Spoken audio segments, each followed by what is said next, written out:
Good morning from San Antonio. Today, we're lucky to have Judge Kazen, Bexar County Probate Court 1, speaking with us. But before we go there, we've got some housekeeping things to do. This presentation from the San Antonio Coalition of Veterans and Families. Our immediate mission is the assistance for homeless vets. So please feel free to hit the like button and subscribe to our channel. I got the feeling that's going to be the epitaph on my grave when I die, but we do appreciate it. Our speaker today, Judge Oscar Kazen. Okay. Probate court. I have up here what happens in a probate court: wills of the deceased person, heirs, establishing guardianship for incapacitated persons. Excuse me. It's a mouthful. Yeah, it is. And also, and of most interest, especially for the coalition, handling court-ordered mental health cases, because mental health and homelessness seem to go hand in hand. Okay. The physical address of the court on De La Rosa in the courthouse building. We give a QR code on how to reach them. So without further ado, I'm going to stop sharing my screen. Judge Kazen, thank you so much. Good to see you this morning. Good to see you as well. It's always a pleasure. Let me first say thank you so much for A, inviting me, and B, what you do for the veteran community, especially in San Antonio, and now using the talents and the tools that you have to bring it as far and wide as the internet will let you in a podcast. And, you know, Bob, I have to tell you, you all are patient and knowledgeable individuals who are doing a good deed to try to help people. You don't do it for profit. You know, I truly appreciate that. And, you know, they say that there isn't enough good in this world. And I read this quote somewhere. I believe there's just enough of it. So there could be more, but we have just enough. It's a wonderful outlook. To keep helping people. So I'm here for you, and anything you need, just ask away. All right. The mental health aspect of this. I mean, before I heard you speak, I had never even considered the court and mental health. So how are you involved, and what do you do? You know, it's been my privilege to have been wearing a black robe in Bexar County for over 20 years, and you know, fortunately, or by luck, you know, I don't have an opponent again in this next election, so everyone's stuck with me for another 5 years on top of that. So in the end, I will have been wearing that robe 20 something, 26, 27, 28 years. And what it has taught me is that it is just a robe. It's not a crown. You know, unlike what you watch on television, you know, there's a certain decorum in a courtroom, but we work for you all. And so in Texas, the court system really kind of breaks down roughly into three ideas. The criminal idea, that is, somebody breaks a law, you have to process the crime, and in many cases that turns into jail or an adjudication or probation or not guilty.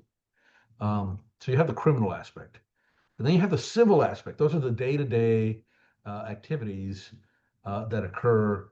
You know, the neighbor's tree falls on your car. You got, you know, broadsided at a four-way stop. You're arguing over 2 inches of property between you know, two neighbors. Divorces, child support, all those things are traditionally what we call the civil cases. And then you have this unique but necessary part of life, and ironically, it deals with death. Everything that has to do with your passing goes into a probate court, and we primarily are set up to handle wills and trusts and estates and administrations when there is no will. We'll talk a little bit about those in a minute. But somewhere along the way, when they created these probate courts, and they created these things called statutory probate courts. There's several of them, about 13 of them in Texas, and we or so, and we you know, we're tasked specifically with this. And when you think about a probate court, we also have, in the criminal side of it, for example, you put people and detain them against their will. And in the civil side, we address their ownership and their properties and their standings. Well, the probate courts are kind of the conglomerate of both. When they created the probate courts, someone said, well, what about the individuals who are mentally ill? And we're not talking about just individuals with mental illness. We're speaking to people who have become mentally ill and dangerous, or the threat of danger, or harm to themselves or others. What do we do? Do we stick them in the civil world? Do we stick them in the criminal world? And let me tell you, that's what we did for the longest time. Or do the probate courts step in and say, you have the right to your illness? It may sound silly, but that's the law. You have the right to your illness so long as you're not hurting anyone. And if you're hurting someone or yourself, uh, you have the right to defend yourself in a court of law. And there's the probate courts.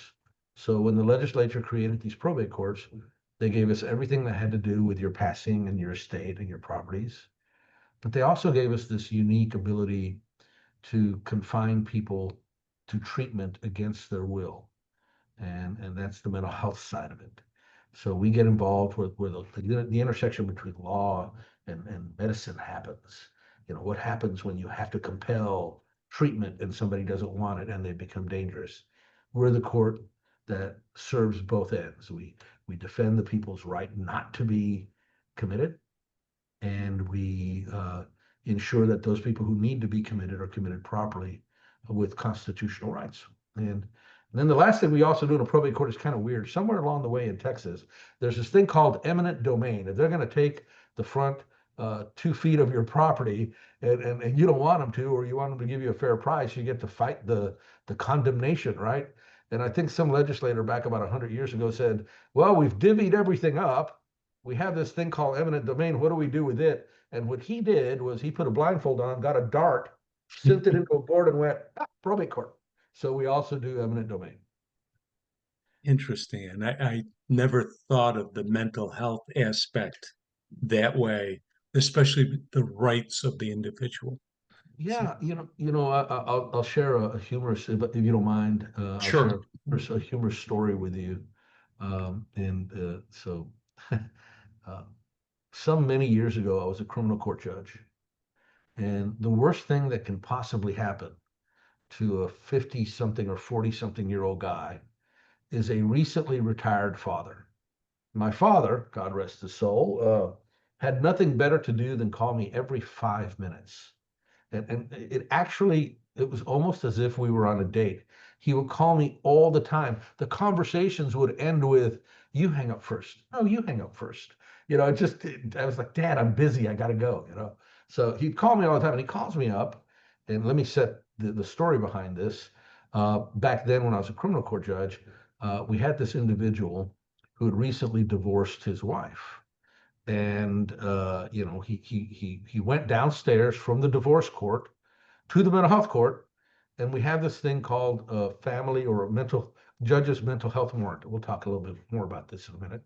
Uh, and the judge went down there and filled out the paperwork. He says, I swear and affirm under penalties of perjury that the following is true. My wife is distraught.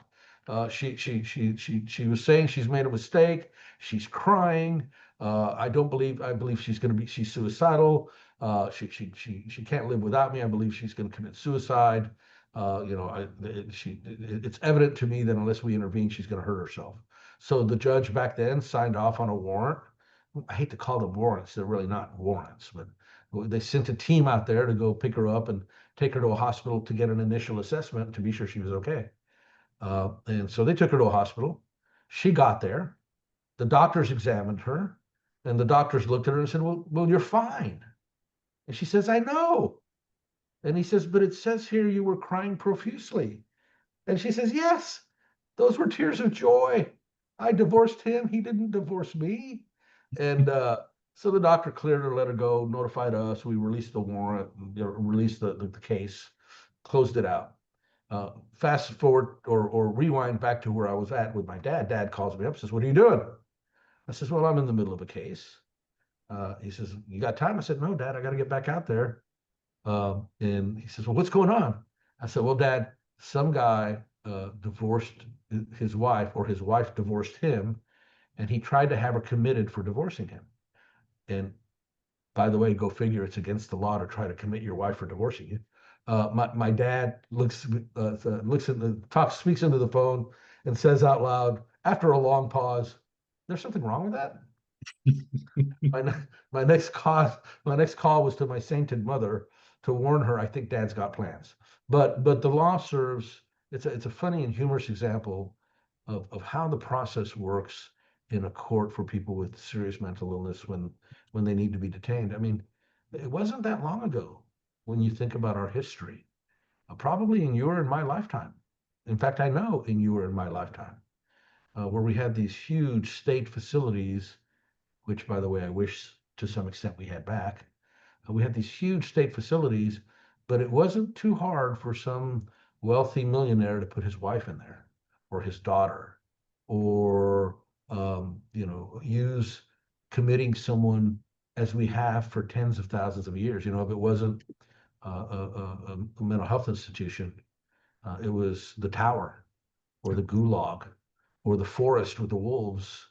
For through our lives, we have always treated individuals that were just slightly different or completely different than us harshly.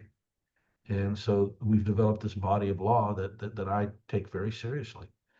If I'm going to send somebody to treatment and they're going to lose their liberty, I'm going to make darn sure that they need to be there, they should be there, and they've been given every protection under the law, and that's probate courts.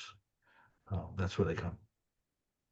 Amazing. Okay. Now, I've heard of the option of people being under observation. Does Bexar County have much capacity for doing something like that? We do not, and we do. What we've done, and we've done a very good job at creating this very functional lifeboat. But we don't necessarily have the true capacity we need in Bexar County. And of course, it's the old. I remember there was a commissioner many years ago, Tommy Atkinson, when I was a young lawyer. He pulled me aside and he said, "Kazen, you know what the difference between a well-laid plan and a complete screw up is?" And I said, "No." He said, "Funding. If you've got funding, everything's beautiful. If you don't, it doesn't." So, we're in Texas. We have the least funding of just about the least funding, maybe second to last, for mental health services across the country. We no longer have these huge public facilities for people without insurance and that are indigent that get treatment. So we have created this virtual lifeboat. The way it works, and the way it works for all people, is there are only two circumstances that an individual can lose their freedom, as we've talked about. The first is you've broken the law, or they think you've broken the law, and they're going to arrest you and take you to jail and process you, right? Well, the second one is you're mentally ill, and it's the "and" that's important. And there's an imminent danger of harm to self or others. So I could stand out in front of the courthouse all day long and yell out loud, "I am Napoleon. I am Judge Kazen, Napoleon, king of the world," which is fine. That's an average day in New York. But if I stand out in the corner of our Bexar County Courthouse, yell, "I am Napoleon, king of the world," and swing my gavel at people, now I'm a threat, and we have to step in. So in Texas, an officer can detain an individual if they feel they're mentally ill and a threat, and take them to the nearest appropriate inpatient facility. Because we do not have a truly functioning county psychiatric hospital, University Hospital does well, but it is never meant and never wanted to be a psychiatric hospital. And since we no longer have not built a true diversion center, then what happens is the officers will take them to the nearest appropriate emergency room. Well, most of these emergency rooms aren't private hospitals that are for profit. They're not, so we get people there, they don't have insurance, they're tearing up the place. These hospitals, because of EMTALA, that's the Emergency Labor Medical Practices Act, I think it is, but somewhere along there, EMTALA. EMTALA says they've got to take them. They can't just let them go if they're in crisis. So these hospitals take them, and if they don't take them, they might lose their Medicaid funding, their ability to charge Medicaid for other services. So it's serious. So they take them, and they do what they got to do. Oh my gosh, this guy thinks, he's going to blow up a school bus because the school bus is a yellow dragon. Worst case scenario. Sure. But as an example, or this guy's hyper religious and he thinks his wife is demonic and wants to go after her, kill her, that kind of thing. They take them in, they take them to the hospital, and the hospital then assesses them. Now, your question was the hold. That's where the hold happens. They either go because an officer has taken them, or I have received an application from a family member that says, my husband is off his meds. He's yelling and screaming at people. He thinks I'm a demon. Yesterday he stood over me and said he wanted to kill me. That actually happens. I would then execute a judge's warrant instead of an officer having to see it. Pick them up, take them to a hospital. Once they get to a hospital, that's the observation you're talking about. When they're there, a hospital can keep them on a detention for 48 hours. And the law in mental health is built with a lot of safeguards, believe it or not. I may pick them up, the officer may take them, they may be detained, but they don't get to stay there for long. They have got to be assessed within 12 hours. If a doctor says, yeah, I think there's an issue here, then that doctor's got to the end of 48 hours to come back to me and say, Judge, we think something's wrong. Remember that example of the lady who divorced her husband? Had there been something wrong, they would have come back to me and said, Judge, she is suicidal. We do believe she's going to kill herself. Will you authorize to keep her further? And then it takes it to the next level. I'll appoint an attorney. We'll set a hearing to see how serious it is. The hospitals get to keep her. And here's another safety net. The hospitals can let her go at any time, so long as they believe she's not a danger to self or others. And that's the lifeboat part of it. Since we don't have sufficient beds, we have 2 million people in our community, and we have a very handful of beds. And of those, an even smaller handful of beds for people who are unfunded, i.e. no Medicaid in Texas. Most of these private hospitals, I'm not casting aspersion, but the numbers are pretty clear. If you don't have insurance, if you're a veteran, you're fortunate because hopefully you'll be able to get to the VA, and they do marvelous work. As stretched as they are, they do marvelous work. But if you're an ordinary citizen, if it's a child of a veteran without VA benefits, that person's going to go, or a young adult of a veteran, they're going to go to an emergency room. The numbers show they're going to be out unless they're truly dangerous. And even then, after they've been given what they call emergency medications, they'll be out within 3 or 4 days at the most. And it's this revolving door, because we don't have this place where we can call and say, look, we've cleared them. The officer brought them. Judge Kazen's a danger. We need to take him somewhere else. We're a private hospital. We've done what we need to do. Please come get him because he's sitting in my emergency room. Oh, and by the way, that emergency room bed doesn't care if Judge Kazen's having a heart attack or a mental breakdown. If the bed is full, the bed is full. So the next guy behind me who's having a heart attack doesn't get to use that bed. So the hospital's trying to move them along. They pick up the phone to Bexar County. They'll say, we need to get them to your psychiatric hospital. And they just hear a dead tone on the other end of the line. There is no such thing in Bexar County. There are very few beds. We have some contract beds that the state helps us with. But to give you an example of the size, we conduct, I thought the last time I checked, I think in Bexar County, we conduct over 12,000 emergency detentions a year in Bexar County. Okay? And not too long time ago, all of those people would have gone to the jail. So we've done a pretty good job at trying to divert them from the jail, but like a balloon, squeeze it on one end, it's going to bulge on the other unless you've got a big enough balloon, and we don't. So that's your observation period. They get picked up, they get taken in, they go to a hospital. The problem is there's not much of a back door to that observation. Judge, I want to switch gears. You look like a nice fella. I've heard you speak. You're very engaging. You're one of the probate courts. If you don't stop, I'm going to have to bake you cookies. Why does everybody say, avoid him, avoid probate court? Oh, thank God. What? Thank God you said avoid probate court. You said avoid him. And I said, hey, what did I do? Okay. Yeah. The process, you mean. Yeah. Yes, why don't they understand? What am I getting wrong? Well, some part of it is the fear of the unknown, and think about what just happened or what's going to happen in your life. You have spent a lifetime in control. These are your assets. These are your children. Even if they don't want to listen to you, you can speak up and say, this is what I want. This is what has to happen. All right.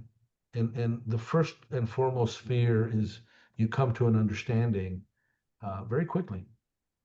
If especially if you're terminal or you know that death is approaching, that control is gone. The only thing that speaks for you is a piece of paper. And so people naturally fear the process. Interestingly enough, if you follow the actual process, probate's not a problem. It's pretty easily done. Probate is a gift that you give to your family, preparing for probate, that is. A will is a jewel that you slip to your family before you die. Because I guarantee you, if you don't prepare for the probate process, when you're alive, you have every right to fear and say, stay out of probate. But if you prepare for probate, preparation also includes avoiding probate, the process, the cost. But when you pass away, someone's going to have to do something with your estate. You're either going to do it by virtue of a will, a trust, or some document that transfers title automatically, or by administration. You go to a judge and say, Judge, he didn't have a will, he didn't prepare, but he's got 3 kids, no other kids. You prove that up, and they get 1/3 each by blood, right? If there's no other or subsequent step parent or something. So the process is pretty clear, but avoiding it can be cost savings, can include cost savings, can give you a sense of direction. The only thing I would disagree with is it's not something you need to fear either. If you prepare with a will or a trust or an instrument, and you got to remind yourself for the veterans that are out there who fought in Vietnam and Korea and World War II, those who are still with us, a very simple truth that I have found: if your kids were fighting when they were 12, they're going to be fighting when they're 60. The only difference is they can afford attorneys, and it just gets messy. So the more you do now, the less you have to worry about this thing that you're afraid of, the probate process. Now, stay out of probate. Yeah, there's mechanisms to do that. If you want, you can ask me about some of those, and we'll talk about it. Okay. In general, the cases you see, do people have wills? Uh, I'd say most people, of the people that I see, about 70% of them have wills. 30 to 40% of them don't. I should reduce that to about 60% have wills. It's a gut feeling. Have wills. A good 10 or 20% have other instruments, and the rest don't have wills. So a will, it's a pretty straightforward thing. Something people need to understand about probate itself is not everything has to go to probate. Why are we probating things? Well, probate is the process of transferring title after you're dead, after you've passed, from you to the people who received that title, either by blood or by choice, right? But if there is no title to be passed, I'm 89, 85, my kids are grown, I'm in an apartment, I've got some furniture. I really I don't have a vehicle, I don't have property. Everything's been reduced to an annuity. Unless there is something to probate, you don't need to worry about probate. Hopefully the kids can get, unless you want to get down to the sofa goes to Billy and the chair goes to Susie. you don't need to worry about probate, and you can avoid all the other aspects of it by doing what are called transfer on death or survivorship. When you go to the bank and you open up an account, that account says, if I die, who do I want to give it to? You can make those decisions at the bank, and you can say, okay, I have no property, I don't have a car, I don't have title that needs to pass. I've got, $50,000, $60,000 in a bank account. I'm going to fill it out here that if I die, it goes in equal shares to my children or to my dog. I mean, that was a joke, by the way. But you can determine who it goes to. And there, if you have no estate to probate, there's no need for probate. Not everything has to be probated after you die. Only those things necessarily that need to transfer legally from one person's hand to another. Judge, we hear, and probably it goes in with the fear process, that probate takes a long time. And people talk in terms of years and whatever, and I'm sure that gets magnified, and I'm not sure that's justified. So, Well, but that's the common fear of a court. Now, so part of being on a podcast is everything you say will come back to haunt you, right? of But course. but part of being me is, I wear my emotions on my sleeve. I don't just speak truth to power. I yell it sometimes to disadvantage. So, some part of that too comes from our own legal system. I'm sure there are some litigants and some lawyers along the way who, may not have acted as quickly as they could have, or just like a mechanic or an electrician isn't going to finish the job until the job is paid for. Okay. Sure. And most people can't come in and plump a few $1,000s or $10,000, depending on what they're doing, uh, down on a lawyer's table. So there's going to be a payment plan. And I know very few lawyers that finish out cases until they get paid. And sometimes it becomes easy. And I have heard some attorneys say this, well, the court's taking forever and it's going to take a little while longer. And then, believe it or not, they'll call me. The family members call us. Why is this taking so long? As if the attorneys forgot that, people are free spirits. They have a telephone. They call me up and we'll look at the case and we'll say, no, we're ready to go. The probate process can take a long time depending on a court's docket.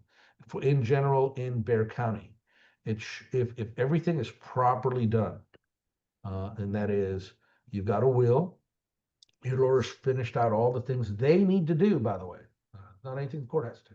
They've got to provide the notice, they've got to provide the application, they've got to provide the affidavits, they've got to do certain things. That's a beautiful thing about probate compared to the other courts.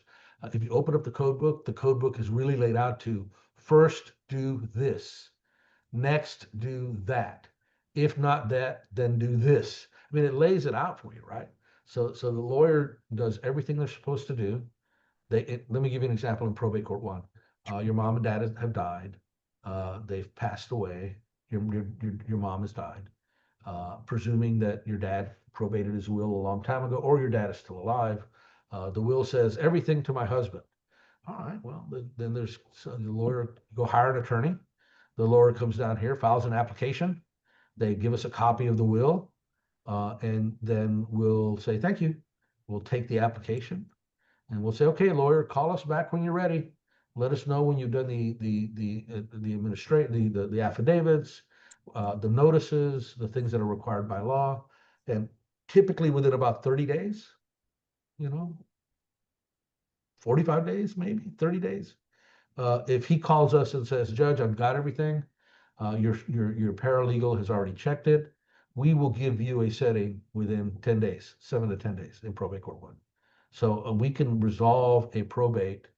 There's a little bit of wiggle room if there's some additional time that the statute requires for notice or something of that nature, depending on the case. But we can knock out a probate in 30, 60 days pretty quickly. We can address immediate emergencies within 10 days. If it's an emergency and you need a restraining order or protective order, we need to step in and go, wait, don't foreclose that house because we can do those the next day. If presuming that you file it appropriately. In probate, it should not take years. What takes years are contested matters. What takes years are individuals who are now fighting, families who are fighting with each other. And now it's a different turn. Now it's not the court's fault that the two brothers and the three sisters are each fighting each other over, and sometimes it boils down to as simple as we're really not fighting over the land. We're fighting over the fact that I took care of mom and you weren't there last Christmas. Okay. And those types of deep-seated emotions, they blossom in my court. And all you can do is try to remind people you're family, Sure. but they want to fight. Well, guess what? They've just opened the door to attorney's fees and depositions and jury trials and pretrial motions and declaratory actions and summary judgment and all the other things that we all thrive on if your profession is the law. That's why it takes that long. Okay. Judge, I think for today we'll end it there. I'll remind people watching this podcast that we have a presentation from Salsa up on the instruments that can be used to prepare for the end of life. You've been very gracious with your time, I'm greatly gonna appreciated. I'm gonna be mad with Eddie and Bob because to the left of my screen here, I have like 5 different windows I diligently worked on. Transfer on death deed, small affidavits, Um, lady bird deeds. But I will tell you, Salsa is excellent at yeah, giving the description of those. I won't step on them, other than to say that get a will. I do not like, they're called holographic wills. I want to leave this last thought with you. I hate them. I dislike them. But it is possible that in a worst case scenario, um, you can at least have a holographic will. That's a handwritten will. The rules are pretty straightforward. It has to be completely in your handwriting and signed by you. If you can get some witness affidavits, some witnesses to the signatures, that's even better, but you don't need them. All in your handwriting and signed by you, and it needs to be dated, and it needs to say who you are. It needs to say that you do or don't want a bond, that is that, and who it is that you want to administer it. I, Oscar Kazen, leave everything to my wife. Everything I have, everything I own, everything I'm going to get, all to my wife. My wife will be the administrator, the executor of this will. I have no other wills. Done.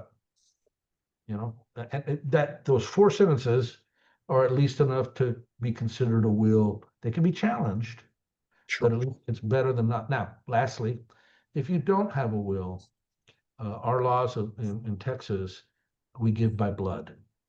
And so then what'll happen is if you don't have a will, it takes a little longer because we hire an attorney, usually costs about $600. We hire an attorney, the court does, says, go find out who the heirs are. And about a month or two later, a month or so later, they'll send a report and say, Judge, we've looked at it. There's only 3 brothers and 1 sister. There's no mom. Dad died.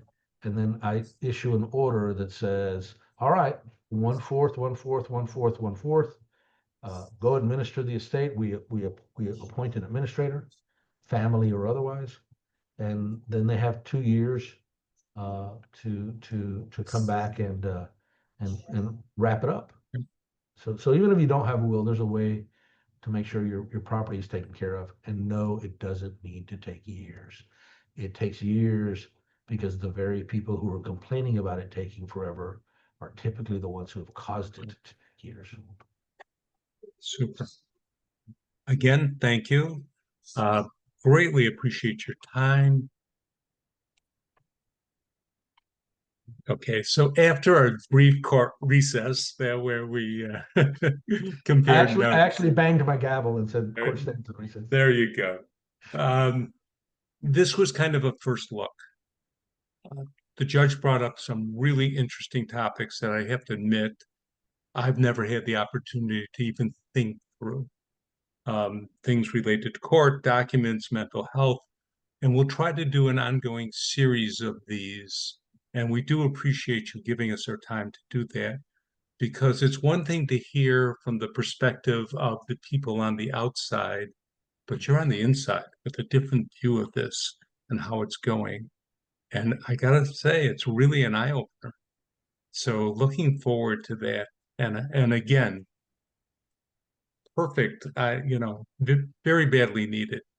So as Yeah, we approach the end, I was going to say, do you have anything else to add? yeah, no, I look forward to it. I think, when in the next session, if we can, we'll devote it to the detail of mental illness and what to do if your family's ill, how to get them help, how to get them detained or taken for treatment, what happens once they're there. And then after you hear from Salsa, I'm hoping that we'll have a chance to talk about how all those instruments actually work in this court and what we do. And with that, I was going to say, court is in recess, but can I say something? It's silly. Certainly. So one of the very first experiences I had in court was, I don't know, some case that was going on, but it was a mom with three little kids, and they were all sitting there bored out the gazoo. I mean, they were like just looking at the ceiling, hemming and hawing. They hated being in court, waiting for their mom. And I stood up and I said, "Court is in recess." And the kids went, "Yeah," because they thought I meant recess, real recess. Of course. I hope that's why they said yay. All right. Again, thank you so much.